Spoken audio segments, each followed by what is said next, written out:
Here, we'll go over a lot of the accomplishments that we've had. We have a slide deck that'll be playing behind us, Lid. We good? Awesome. So over the past year, we've been able to do a lot of work. We worked hand in hand with police and first responders, establishing a full force of government, holistic community-led approach. When we launched this work, we made the commitment to transparency and building together with community. Today's meeting report out on our work from 2024 and a look ahead to 2025 as a part of that commitment. We'll do an overview of some of the work that we've done and what we've seen. Obviously, you all know we have a two-pronged approach, people-based, which interrupts violence and protecting victims and survivors, as well as youth and adults of highest promise, and our place-based work, which focuses on eradicating root causes of harm in communities that need us the most. In order to build this work out, we set a foundation of hundreds of meetings with experts and researchers, funders, business, government, faith, community leaders, and a lot of folks in this room.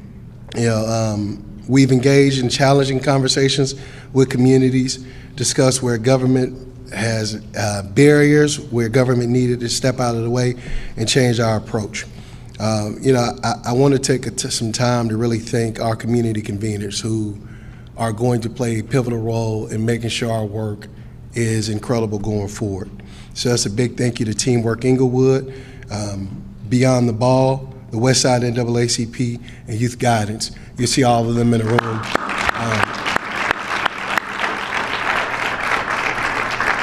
So within our 9 people and place-based pillars, we identified 20 priorities, establishing cross-governmental teams, and we identified and announced communities in our first wave. We had 10 block groups across West Garfield Park, Little Village, Austin, and obviously right here in Inglewood. We know that we can't address decades of disinvestments and violence overnight, but we're excited to talk about some of the progress that we've made.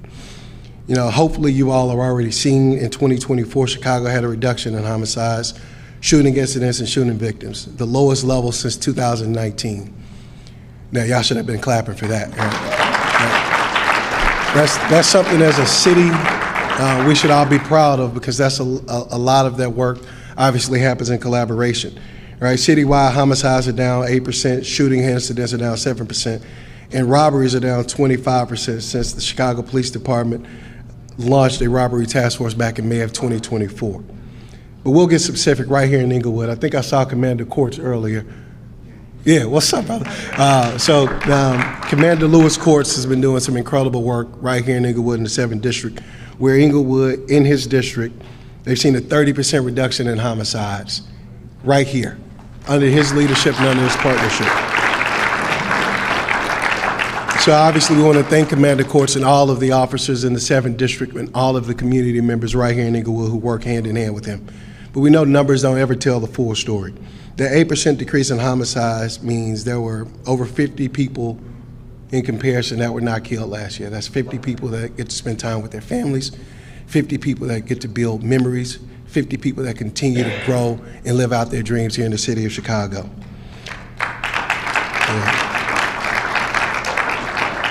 So we're proud of the progress that happened in 2024 and the hard work and collaboration that it represents. But still, every homicide and shooting is too many, so we must continue that downward trajectory. Over the past year, in addition to advancing the People's Plan for Community Safety, and also finding ways to develop new city departments to collaborate with each other, finding new ways for our departments to collaborate with each other. I'll give a couple of those highlights, and I'm smiling because these things have been pretty exciting, right? So in the fall, we began working with OEMC, the Office of Emergency Management Communications, a lot of our hospital partners, Rush, the University of Chicago, a lot of our street outreach partners to really look at an initiative called Hands on Chicago, where we taught over 400 young people and adults in different parts of the city how to apply CPR, how to stop the bleed, and how to potentially save a life. Because when we talk about the work that we do to save lives, we know it takes all of us working together. We also partner with hospitals and CBOs for the city's first ever investment in hospital-based violence prevention. We've seen this work. We know that there's some folks who've been doing this historically, some folks right here on the front row who've been doing that work historically for years, but this was the city's first time actually making an investment in hospital-based violence intervention. That was under the leadership of Mayor Brandon Johnson. So we consistently try to find ways, I like that, see, that's leadership, clapping up for him. We consistently look for ways to help curtail violence and help continue to invest in people. We also released an RFP last year, and again, we talked about our awardees. And something else we did last summer was a series, and I know a lot of you all were there, and I hope you all are ready for this summer when we do it again. You can be a part of that planning process. Take Back the Block. This is something we started last summer where the mayor held a series of activations across the city so we could go into communities that were impacted by violence, impacted by a lack of investment, and really spend time hand in hand in those communities, cleaning 4-block radius, infrastructure repairs, and really showing up in those communities. Our Commissioner of Streets and Sanitation is here, and in one of the blocks that we did to Take Back the Block in that area, we removed 4 tons of trash in the Austin community. That says a couple of things, right? Obviously, there was a lot of work to remove that. The bigger question, Cole, is why did we get to a place of 4 tons of trash? We can have that conversation later on that. But more importantly, right, that work in partnership to make sure we continue to showing up for the people of Chicago is something that we're all proud of. And as a part of our work to continue to address root causes, we also showed up right here in Inglewood through our Economic Opportunity and Upward Mobility Pillar, which is led by Amber Wilson. Right here in this room, a few weeks ago, we held a hiring fair along with the Chi Community the Chi Cook Workforce Partnership in St. Sabina, where we had over 1,000 people in this room and 140 people were hired on the spot right here in Inglewood. And look, y'all, we did that in the midst of a hiring freeze, right? So we were able to work with businesses right here in the community to come in and hire people in need in real time. Now, we're going to continue that momentum this year because we're going to do more hiring fairs, not job fairs. We don't do job fairs, we do hiring fairs so people walk away with jobs and opportunities to really continue to flourish. We're going to continue that momentum this year, and as we move into this one, I'm happy to really invite up some of our partners from the CSCC, the Community Safety Coordination Center, as they've been hand in hand, pretty much our operations arms of making sure our work builds and continues to go. I bring up Desiree Kettler, and we'll also bring up Stephanie Harris to talk about our rapid response work and our victim services work. As we talk more about our victim services work, and before I bring them up, I do want to acknowledge a loss to our city and our victim services space with this past week, the passing of Bertha Purnell. Bertha was instrumental in really building out what the work looked like for our victim services work. Anybody who knew Bertha knew she was a giant in this work, and she was so important to victims and advocates, and she not only talked the talk, but she lived it and she walked with it every day.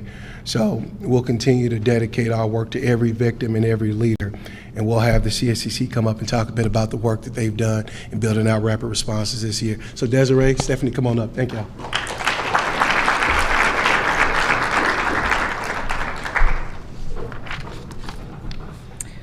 All right, thank you, and good afternoon. Good afternoon. My name is Desiree Kettler, and I lead the operations for the Community Safety Coordination Center. The CSCC was established under the Chicago Department of Public Health in August of 2021, and in partnership with the Mayor's Office of Community Safety, we are committed to a community-driven approach to violence prevention and reduction, one that is hyperlocal, data-driven, and evidence-based. We work across silos with healthcare, social services, restorative justice partners, educators, CVI, and street outreach, faith groups, businesses, city departments, block clubs, and more to ensure that resources are coordinated and community voices are at the center of our efforts. In 2024, the CSCC made significant progress in supporting communities, creating safe spaces, and coordinating city resources. Through the Emergency Supplemental Victims Fund, we distributed over $600,000 to help gun violence victims ease financial burdens and trauma. Our Cycle Breakers campaign reached 1.1 million young people, inspiring them to break cycles of violence in their communities. And we funded 556 safe space activations in collaboration with community organizations and block clubs, while identifying and addressing nearly 300 critical safety concerns across neighborhoods. At our violence prevention tables, 88 organizations participated in 174 meetings through our community activation networks, engaging over 1,300 residents on the south and the west side. One major highlight of 2024 was the launch of the Incident Response Protocol pilot, which operated from March through early September of last year. This pilot was designed to rapidly mobilize government resources after critical incidents, whether they were mass shootings, youth homicides, or other tragedies. During this pilot, we responded to 40 qualifying incidents across 22 communities, including 12 mass shootings and 24 youth homicides. One example of our coordinated efforts was the response to the mass shooting on the near West Side, near the Abla homes over the 4th of July weekend. Within 48 hours, we collaborated with CPD in the Park District to establish an emergency assistance center, providing residents with wraparound services and access to essential resources during an incredibly challenging time. Following the Emergency Assistance Center, we partnered with MOX to launch the Take Back the Block initiative that Deputy Mayor just talked about near the Abla homes. This effort is part of a citywide plan to create pro-social opportunities, enhance infrastructure, and connect communities directly with local government services. The work did not stop there. Members of the CSCC have continued to meet with residents to address ongoing concerns, provide resources, and collaborate on long-term solutions to improve safety and strengthen community trust. The CSCC's work underscores the power of collaboration between government and communities to build safer neighborhoods and a brighter future for all Chicagoans. I'll now turn it over to Stephanie Harris, who leads our victim services work.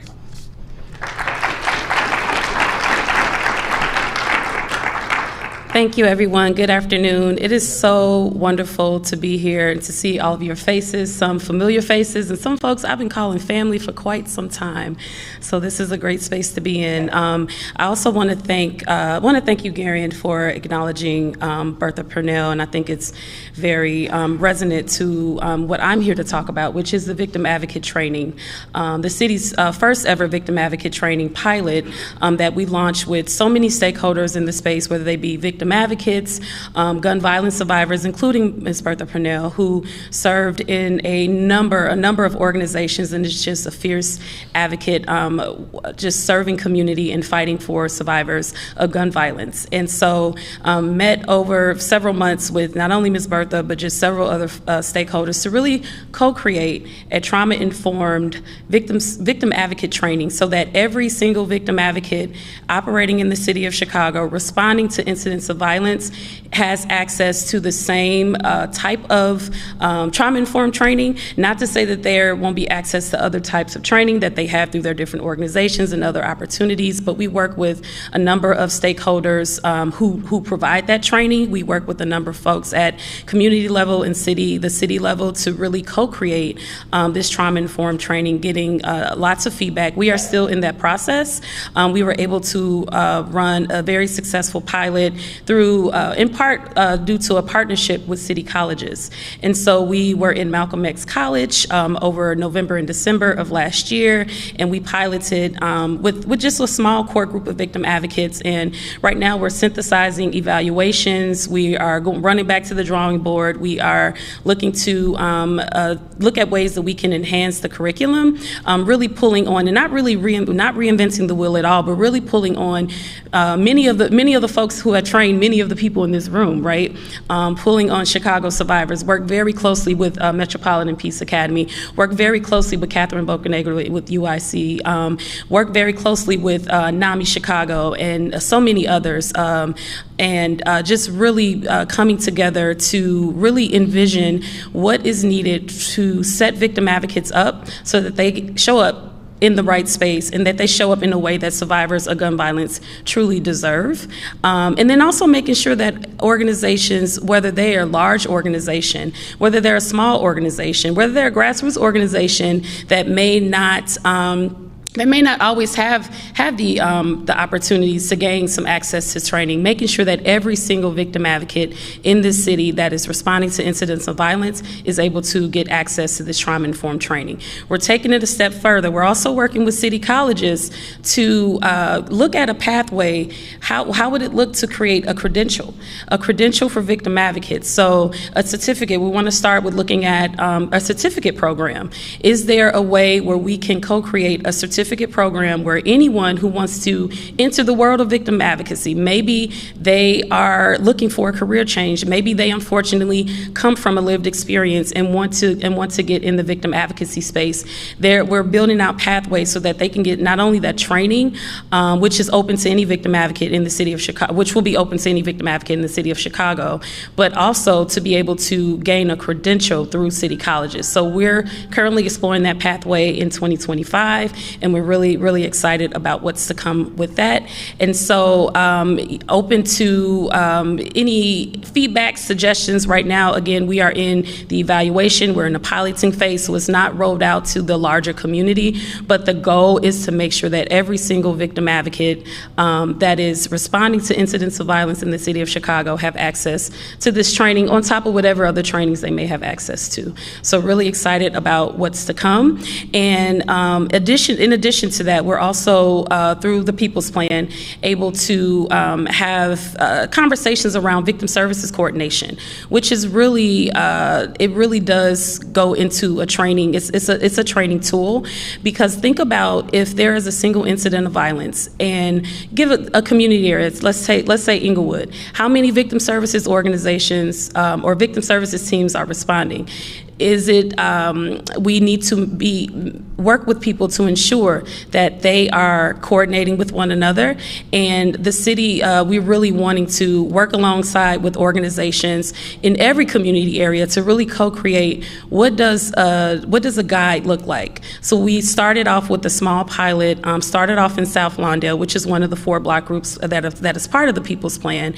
And we wanted to talk through what are some of the best practices that their teams have done in terms of coordination. What has worked? What has not worked? And being able to create a model and a guide, and also wanting to hear from other organizations in other community areas about what is working, what is not working, and what are best practices for how victim services teams should be working together, so that we ensure that when an incident of violence happens and that mom just lost her baby, for instance, that she is not getting the same messages from multiple organizations, but that there is one accord in terms of coordination and making sure that everyone is communicating and is on the same page. Because at the end of the day, while many people represent different organizations, I believe every single victim advocate, every single organization has a heart for community and really wants to make a difference. And so this is really what we are working to co-create. So just really, really excited about what's to come in the role of victim services coordination, and just really excited to be in this journey along with you all. Thank you all so much. And I will now introduce Mr. John Jones. Thank you.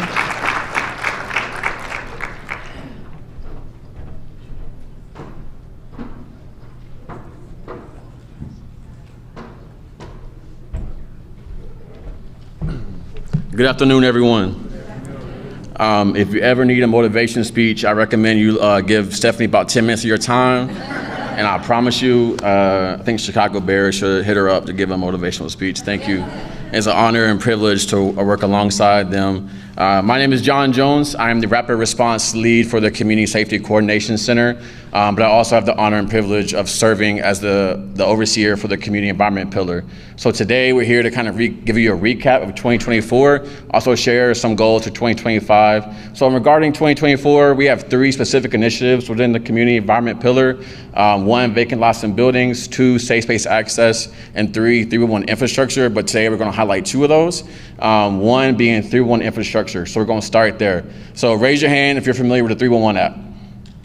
Okay, beautiful, beautiful. I didn't see every hand raised, so that's good to know, because beginning with 2024, we identified the 2 things that we really need to focus on is to, 1, ensure our 311 requests from our communities members are being fulfilled, but also the community is being informed of how to utilize 311, what can be put in 311, and the behind the scenes steps to kind of accomplish those specific requests. So in the beginning of the year, we met with 311 then Director Audrey Mathis and her assistant Jason Ressa. We had conversations. Okay, give us the breakdown.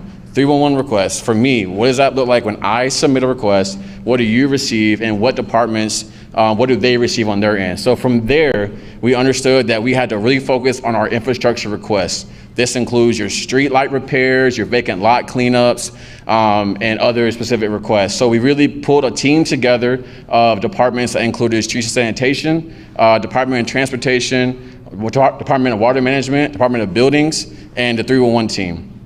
So from there, we came together, we met every 2 weeks. Okay, how can we as a team, as a city, kind of come together, coordinate these specific requests to ensure that these requests are being fulfilled? The first idea that came to mind was implementing a tag that was very specific to any 311 request within our 4 community areas. So again, South Lawndale, Garfield Park, Inglewood, and Austin. So with that, every single request within 2024 from those 4 community areas now have a very specific tag that we call the PPCS, People's Plan for Community Safety. And the goal of that was to then meet with these department leaders in each department every month and then go over, okay, here are the requests for this community area. Where are we standing at? Okay, we see this request is open.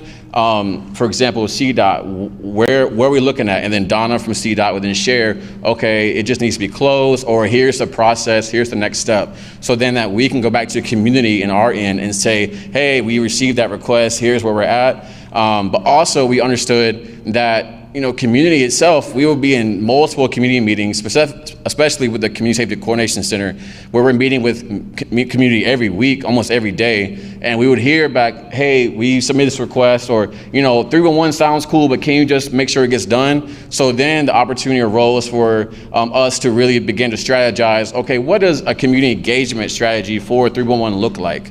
So for that, we then created a 311 ambassador program called the 311 Ambassadors.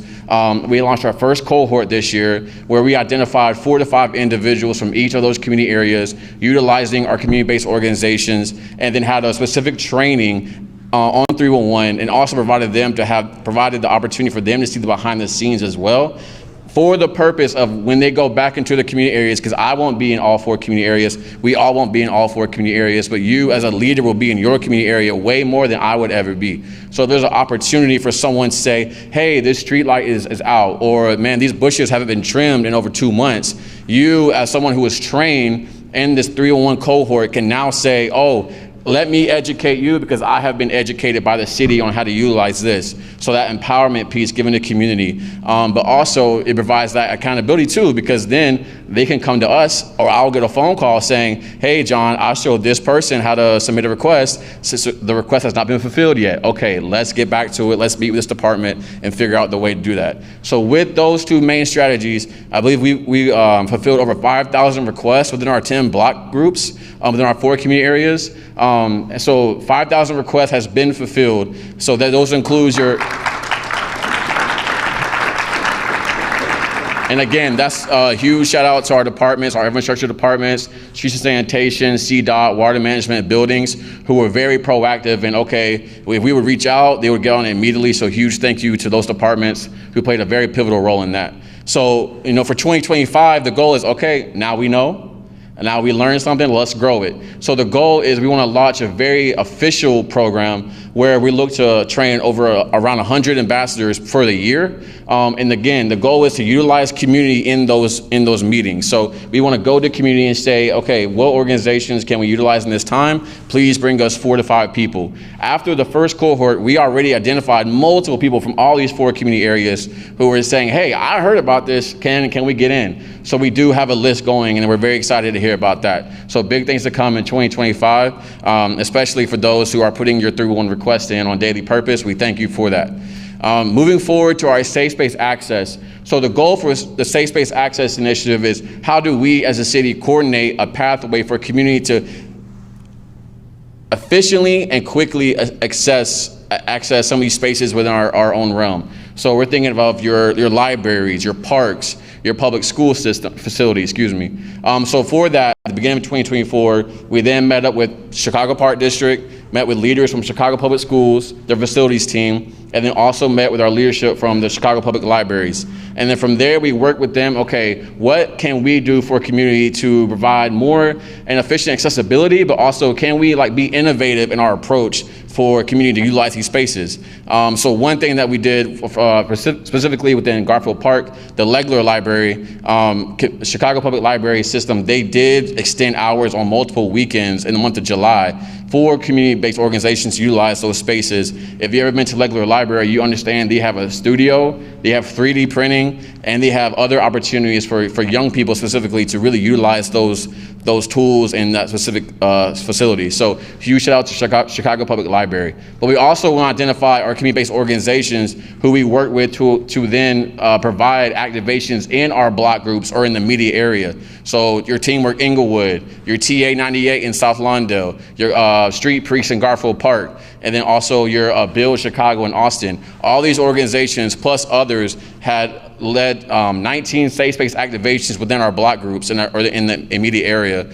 So these block groups that we identified as a city that were raising concerns, we now have provided activations and flooded those activations with resources to then provide that to the community. And the goal of that is, okay, 19 for me is a cool number, but I think we can do more. So how do we be more intentional in this next year of now understanding what last year looked like? How can we meet with organizations, grow our reach within other organizations to double that number, where we're having activations maybe throughout the whole entire summer once a week, or in the holiday season? How can we be more intentional in our planning for that? And that is our focus for 2025, is to grow that number, because I want to come back next year and say, hey, we doubled that number and some. So regarding the community environment pillar, there was a lot of progress that was made. There's still a lot of work to be done for sure. This is just the beginning. But again, like my colleague Stephanie said, if you have any feedback you want to share with me, I'll be after the meeting, but would love to hear from you, get your thoughts on it, especially as we want this to be community led. So thank you all. I'm going to bring up my colleague Ali Lichterman on the stage today, and thank you for your time.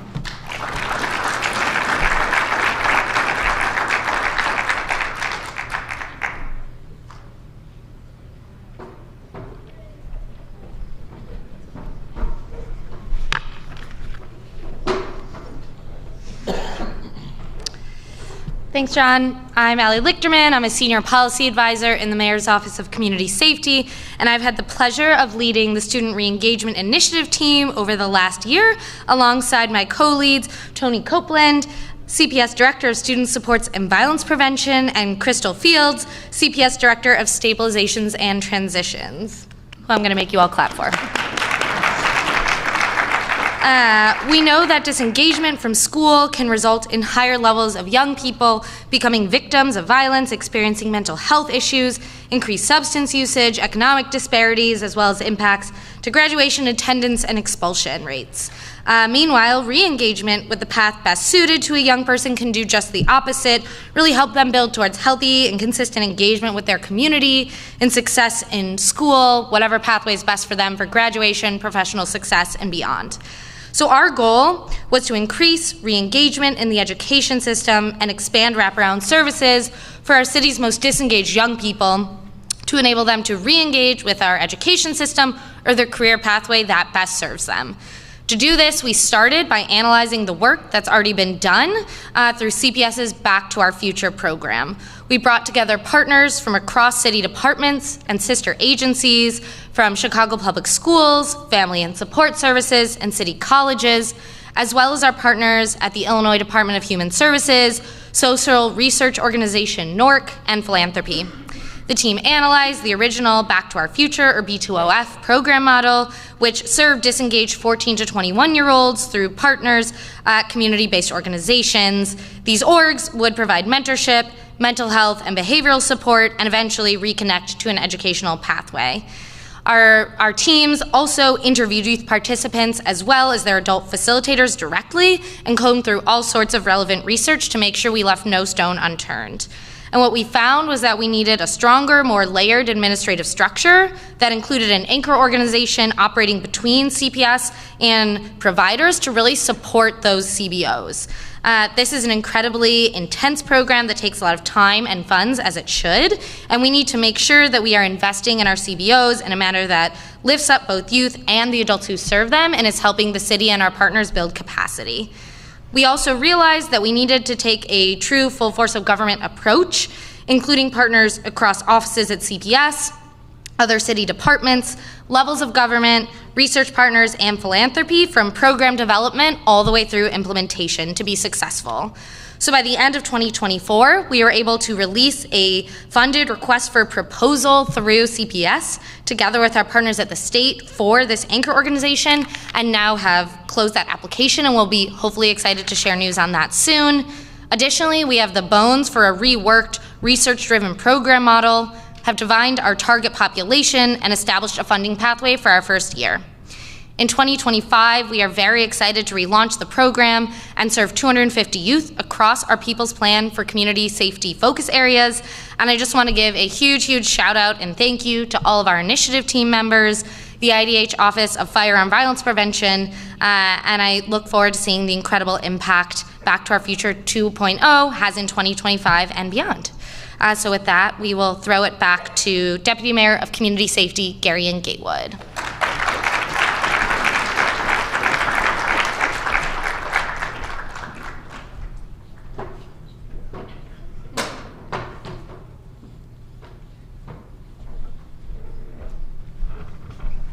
It's a cool QR code on the back of the screen behind us. All right, we've been talking about, and we gave you all a lot of information, but here's an actual hard copy of our year report. You'll be able to scan the QR code, it takes you right to our website. We do have a few hard copies here in person. This is something that, you know, our first deputy of agency operations, Lydia Sorensen, has been working on countless hours. We do believe in the union, so she has only been working on doing work hours. So Lydia's been doing incredible work on that. Now, I do have the pleasure of bringing up the leader of our great city, Mayor Brandon Johnson, to share a few words about what we've been doing as a city and where we go from here. So please, y'all give it up for Mayor Brandon Johnson.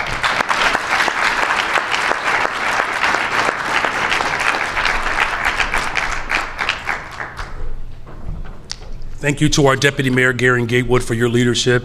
And it is such an honor to be able to serve this wonderful city and have the best looking staff in the history of Chicago politics. That's usually where people cheer and throw great confetti in the air. Doesn't it feel good to actually have an administration that believes in style and class and substance? So thank you. Good looking group. John and Allie and Stephanie and the entire team, you all are doing a remarkable job showing up for the people of Chicago. You know, I do want to thank everyone for joining us for this important quarterly update for the People's Plan for Community Safety. This is still the #1 issue that people are concerned about in Chicago. It's crucial that the residents of Chicago become a part of the solutions to create peace and safety in all of our communities. So I do truly appreciate all of you taking time to participate in these conversations. And I believe that our shared vision for safer communities and for more resilient and equitable communities is one to behold. You know, these quarterly meetings are a way of keeping us updated, but it also challenges my administration to talk about the progress and the achievements that we are making, but also the adjustments that are necessary. As some of you might know, this is obviously very personal to all of us in this room, but personal to me as a resident, proud resident of the Austin neighborhood on the west side of Chicago. We have certainly seen our share of disinvestment and challenges. Much like what, you know, I know Alder Stephanie Coleman has been on the forefront discussing and leading as it relates to the beloved community of Inglewood. These are beautiful communities, and we're proud to call these communities our home. But unfortunately, in many of our communities throughout the city of Chicago, we struggle with higher rates of violence. And these challenges can seem daunting, and it could even feel overwhelming. You know, over the past, 20 months since I've been mayor, the loss of life and the heartbreak that we experience over and over and over again in our city, it's tragic. and the entire city feels the burden and the weight of these losses. But we have to honor those losses by moving forward with tremendous purpose, by convening here to build a better city and a better homes for all of us. Because these problems of violence that we've experienced over years, they're not going to be resolved overnight. But thankfully, we are amongst company that believe in real solutions. The People's Plan for Community Safety is our roadmap, a roadmap to build towards short-term, immediate responses, but also a long-term vision for solutions that will ultimately bring healing to our city and strengthen our communities.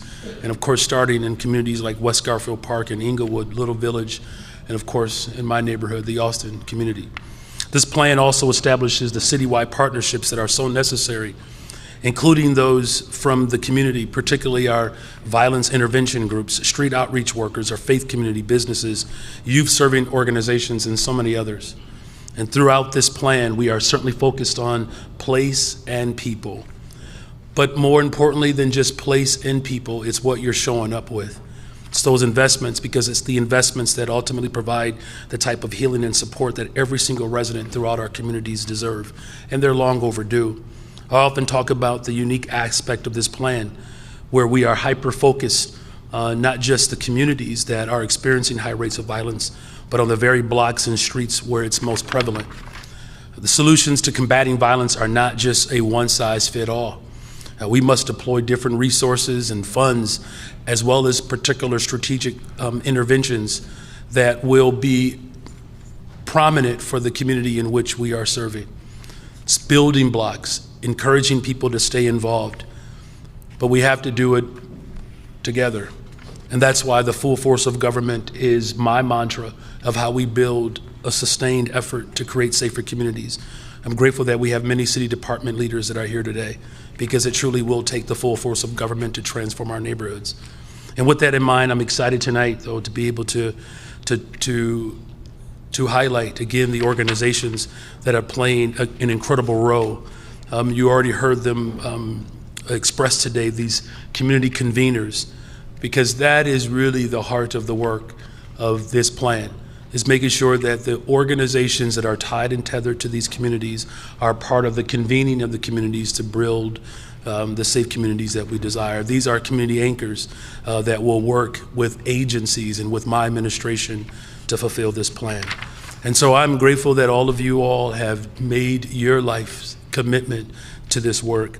You know, in closing, you know, as we have these discussions today and beyond, there are a number of forces that have decided that their animus, as well as their greed, that has been directed towards the city of Chicago for a very long time, that they are hoping that the divisive nature that exists in our politics today prevent us from accomplishing our goal. But I will know one thing about Chicago: we take it personal when people attack our city, and we should. And I come from a family of 10. Trust me, I don't get along with most of those jokers that came from my mother and father. But I know one thing for sure: if you say something about one of them, now I might have problems with folks and y'all might have problems with me, but as a city, the people who are on the outside who don't know what it takes to live in this city and thrive in this city, they can close their mouths. And the best way we can do it is demonstrating our collective work together to build a more inclusive economy for everyone. God bless you all. Thank you.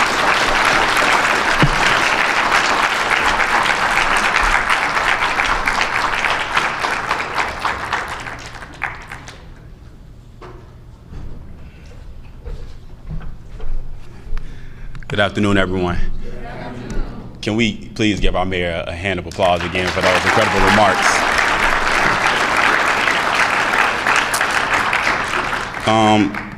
Many of you have heard a lot about the community conveners. I'm going to go a little bit deeper today just to explain the importance and significance of why the individuals that are going to be leading in our communities were selected. But before I do that, I want to thank Mayor Brandon Johnson for trusting Deputy Mayor Gary Gatewood and the Office of Community Safety to do this work. I also want to thank Commissioner Ige and the Department of Public Health's Office of Violence Prevention for collaborating with the Office of Community Safety to make this impactful investment. Many of you know that this work is not easy, so when we have to do interdepartmental cross collaboration, it's important that we all come to the table and work through the kinks. The Community Conveners RFP was created to put intentional dollars into a community-based organization that will collaborate with other community and faith-based organizations, business leaders, and residents to bring a hyper-local perspective to the city's community safety strategies. These organizations will operate as accountability partners to the whole of government, ensuring that the city is intentionally utilizing its resources to properly support in the development of these communities. For too long, we have placed the burden of creating and maintaining safety on our city's first responder departments and agencies. Establishing a better, stronger, safer city means that we have to create a multi-layered response, a response that is designed and implemented with community. We need to continue to collectively, as government, community-based organizations, faith leaders, and residents, define what safety means for Chicago and what role each of us play. Government must continue to engage in challenging dialogues and work directly with community leaders and residents to understand what their specific neighborhoods need to be successful in. This administration has modeled what it means to show up, to listen, to understand, and not to just respond. Through these intentional approaches, we are working to establish trust, build civic education, and increase civic participation. Please welcome me one more time in congratulating our award recipients for our following community areas. Teamwork Inglewood for Greater Inglewood,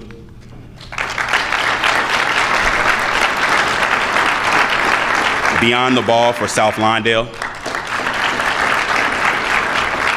Youth Guidance for West Garfield, and last but not least, Westside NAACP for Austin. And I can tell you, we are ecstatic to be working with these organizations as they have already done a lot of transformative work. It means a lot being able to come to the table to collaborate with them. I'd like now to bring to the podium Cecile D'Amelio, Executive Director for Teamwork Inglewood, to share a little bit more about their organization and their goals for the work ahead with the city.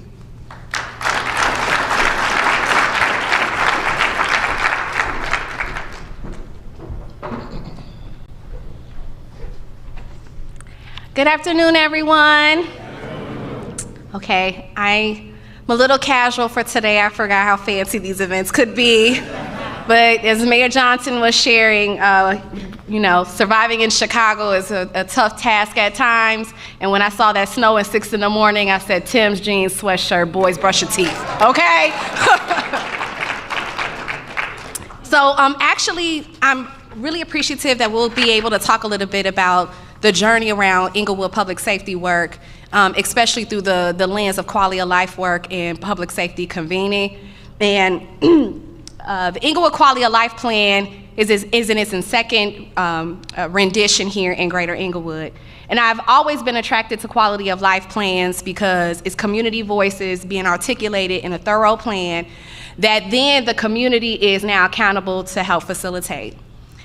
For the second plan that started in 2016, I was a volunteer in the process, and in addition to being the executive director, I also live in Greater Inglewood. I raised my family here.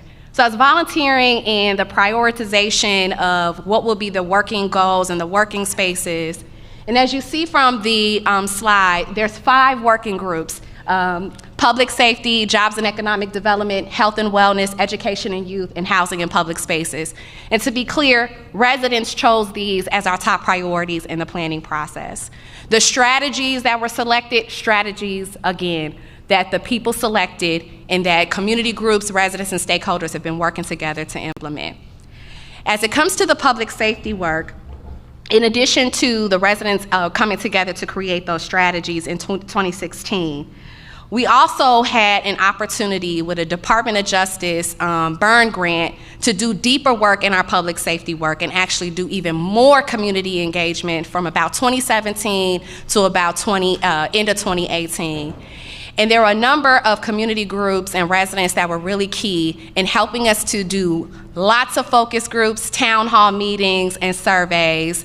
And some of those include Resident Association for Greater Inglewood, Dr. Troy Hardin at Northeastern Illinois University, and then Mr. Fatel Perkins, who's in the audience, who was the staff member who helped with the coordination of this initiative, and continues to do great work in public safety with Think Outside the Block. Some of those call-outs in the strategies were public space activation in hotspots. So as we think about how this is being institutionalized as part of the public safety plan, I want to be very clear that that was grassroots community wisdom across the city in communities like Inglewood, who called out the need for resource saturation in hotspots in our community, and to identify the environmental issues like vacant lots, like vacant buildings, like poor lighting and infrastructure that complements crime to be able to exist in these hotspots. Again, this is grassroots community wisdom leading the strategy with their lived experiences. When we talk about public spaces, we have to be honest about those who are being directly impacted and honor their lived experiences and ensure that it's their community wisdom and their strategy selection that is guiding the work. And I'm proud of the work that I saw unfold here in Greater Inglewood with the Time 2136 project, with the work of the Inglewood Quality of Life Plan, and how it's been able to influence city thinking around what does it look like to do public safety work, in addition to violence prevention, intervention, environmental design work, as well as resource saturation in public spaces, as well as hotspots. In addition, the call out from the first plan to continue to support returning citizens was also key. And you see that work also increase in the community from 2016 on in that plan in our public safety work, expanding job training and placement for returning citizens and providing as much holistic care as possible to ensure that they're returning to our communities in a safe and proud space, right? And lastly, another identification around support is also looking for women-headed households and how critical it is that things that address them that are unique, like domestic violence, which is a serious issue here in Greater Inglewood, that we were working with partners to support that. Again, listening to community wisdom, allowing lived experience to chart our path, and then getting the work done. So we could go to the next slide. Yes. Oh, the clicker's with me. Well, why ain't nobody do this? Wait. Here you go. So getting deeper into the public safety work and the framework that we had, again, the community wisdom in 2017 and 2018 called out public space activation, saturation of resources in these hotspots. I'll give a real short story. Moran Park is the adopted park of the community because of so many struggles that the park had at one time.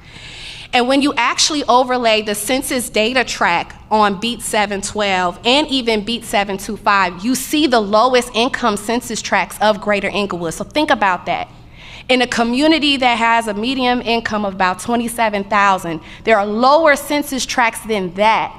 And you can put public safety hotspots overlaying with those census tracts and see why we need to create strategic economic and community development resources in those hotspots. In 2024, we continued the work in Beat 712, in Beat 725, which again were the two police beats that community residents and data showed are the spaces that we needed to give. I call it TLC, okay? We continued our work at the We Grow campus on 64th and Honorary.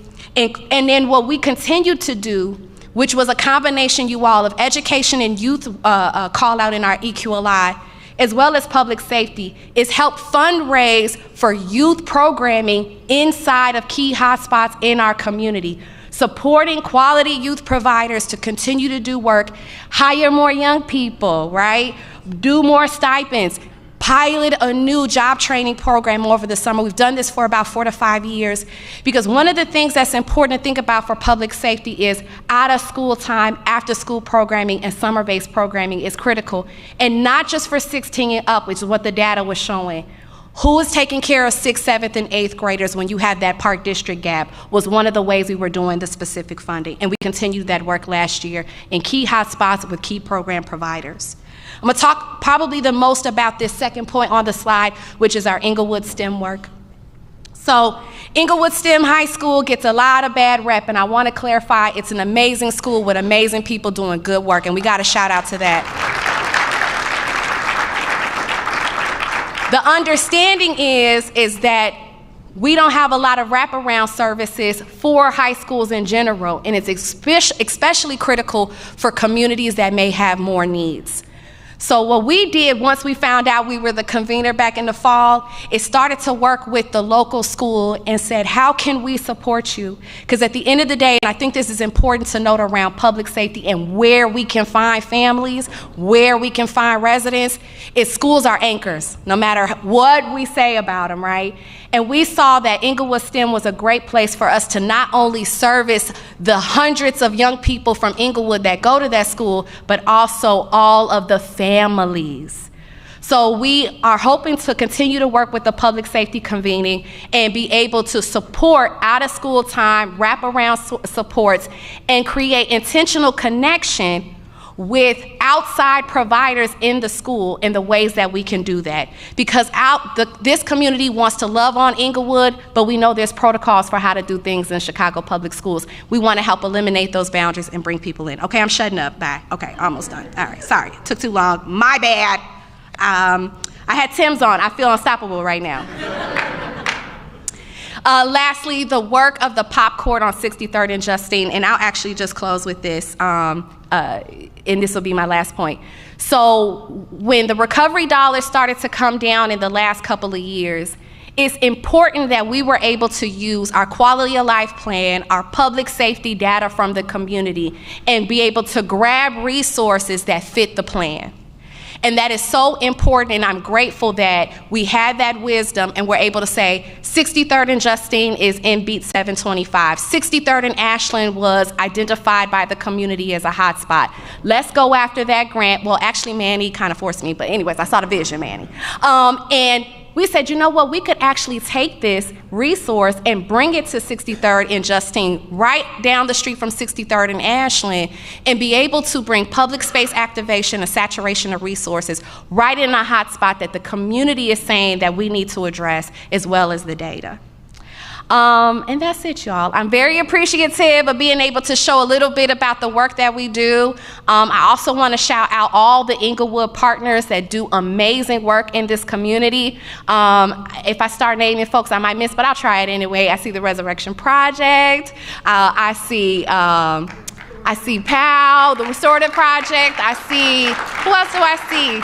Of course, I said Think Outside the Block, Target Area, Public Equity, Inglewood Heroes, and Fidelity and Integrity. I see you all as well.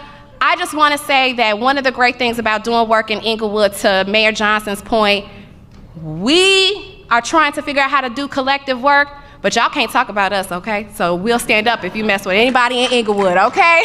All right, have a good one. Thank you.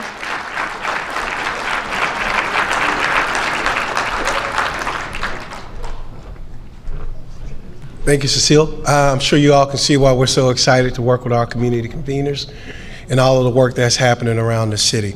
We appreciate the time y'all have spent with us today. Spend some time with our community conveners at the tables around the rooms, learn more about their work, learn more about how we'll be working together going forward. Thank you all so much. Looking forward to the next steps in this, and we appreciate your time. So thank you very much, y'all.